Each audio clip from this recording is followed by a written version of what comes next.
Power isn't loud. It doesn't announce itself. It doesn't ask for attention. It doesn't beg to be seen. It waits. High above the city, Adrian Vale stood alone, watching the skyline burn in quiet grids of light. Rain traced the glass in slow, deliberate lines. His reflections stared back at him, sharp, composed, untouchable. The most dangerous men don't raise their voices. They don't need to. They let silence do the work. And silence, in rooms like his, was never empty. It was strategy.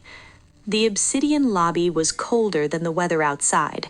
Marble floors, glass walls, perfect lighting designed to eliminate shadows. But somehow the shadows were still there. People moved quickly, eyes lowered, conversations clipped short. You could feel it before you could name it. Pressure.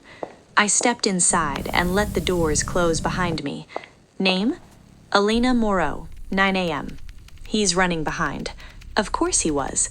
Men like Adrian don't run late. They make you wait. Waiting is control. I sat down, crossed my legs, watched. Observation tells you everything in rooms like that. A man across from me adjusted his tie for the 5th time. His knee bounced. His fingers wiped invisible sweat from his palms. He wanted the job. I wanted the position. There's a difference. Fear spreads fast in corporate buildings. It seeps into posture, into tone, into breath. I refused to catch it.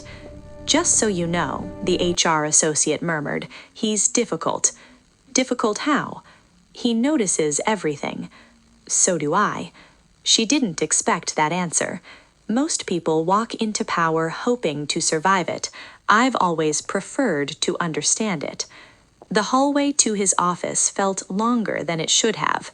Frosted glass, quiet lighting, no distractions.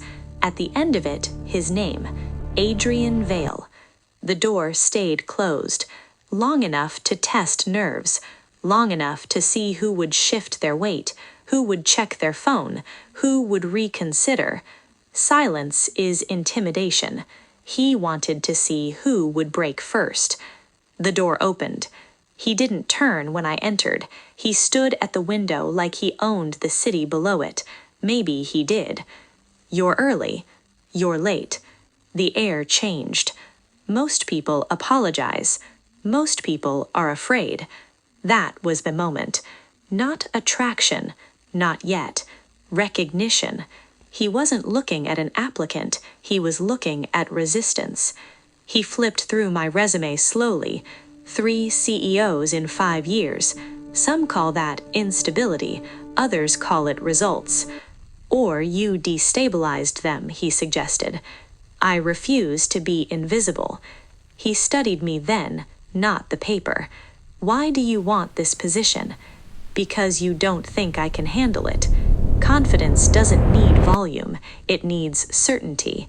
Something shifted in his eyes. Not approval, interest. He leaned forward. If I asked you to cancel a meeting that harms someone, would you do it? It wasn't about the meeting. It was about obedience. Is it legal? Is that your only concern? It's my first. And if it's legal, I'd ask why you need me to do it when you could do it yourself. Silence again. He almost smiled. Almost. He expected loyalty without friction. I offered boundaries. That unsettled him more than defiance would have. A knock at the door. An executive stepped inside mid-sentence. Adrian didn't break eye contact with me. Leave it. The man left. Immediately. That wasn't about the board. That was about demonstration. This was his world, and everyone inside it moved when he spoke. Except me. You're overqualified. And you're underestimating me. He walked back to the window. The rain never stopped. Start Monday. No warmth, no congratulations, just a decision. I'll be early. Don't be. That wasn't arrogance, that was calculation. He didn't want someone eager, he wanted someone steady. When I walked down the hallway, I didn't look back. You never look back when you've just been evaluated. But I felt it, his gaze. Cold, analytical, not threatened, not yet, but aware. I should have recognized what that building represented: structure, power, isolation, and a man who built walls instead of bridges. But I didn't, because something in that office had shifted, not in him, not in me, in the space between us.